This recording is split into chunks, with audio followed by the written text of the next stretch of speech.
Good morning. ദൈവനാമത്തിന് മഹത്വമുണ്ടാകട്ടെ.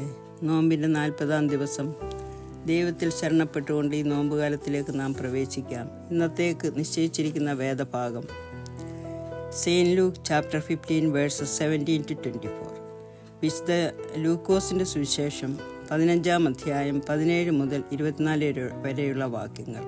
Confession to purification, പാപബോധത്തിലൂടെയുള്ള ശുദ്ധീകരണം. ധൂർത്തുപുത്രൻ്റെ ഉപമയാണ് വിശദീകരിക്കുന്നത്. എന്നാൽ കുമ്പസാരം, ശുദ്ധീകരണം എന്നിവയുമായി മാനസാന്തരം, ക്ഷമ, പുനഃസ്ഥാപനം എന്നിവയുടെ ആശയത്തെ ഈ ഉപമ സ്പർശിക്കുന്നു.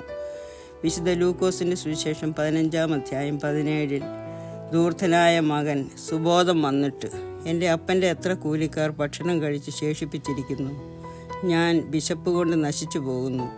ഞാൻ എഴുന്നേറ്റ് അപ്പൻ്റെ അടുക്കൽ ചെന്ന്, അപ്പ, ഞാൻ സ്വർഗത്തോടും നിന്നോടും പാപം ചെയ്തിരിക്കുന്നു എന്ന് പറയും.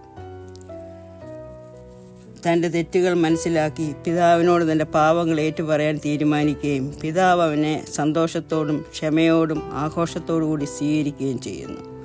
അവൻ വീട്ടിൽ നിന്ന് അകന്നു പോയപ്പോൾ അവൻ്റെ അപ്പന് ഒരു നഷ്ടം, ഒരു വേദന, ഇതൊക്കെയാണ് തോന്നിയത്.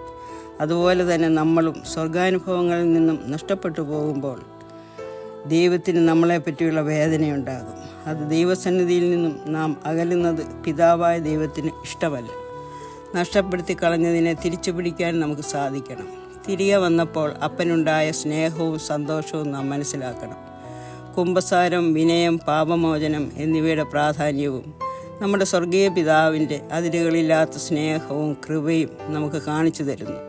ഈ നോമ്പുകാലത്ത് നമ്മുടെ തെറ്റുകളിൽ നിന്നും കുറവുകളിൽ നിന്നും പാപമോചനം ലഭിച്ച് രൂപാന്തരപ്പെട്ട് ദൈവത്തെങ്കിലേക്ക് കൂടുതൽ അടുക്കുന്നതിന് ദൈവം നമ്മെ ഓരോരുത്തരെയും സഹായിക്കുമാറാകട്ടെ. ആമേൻ.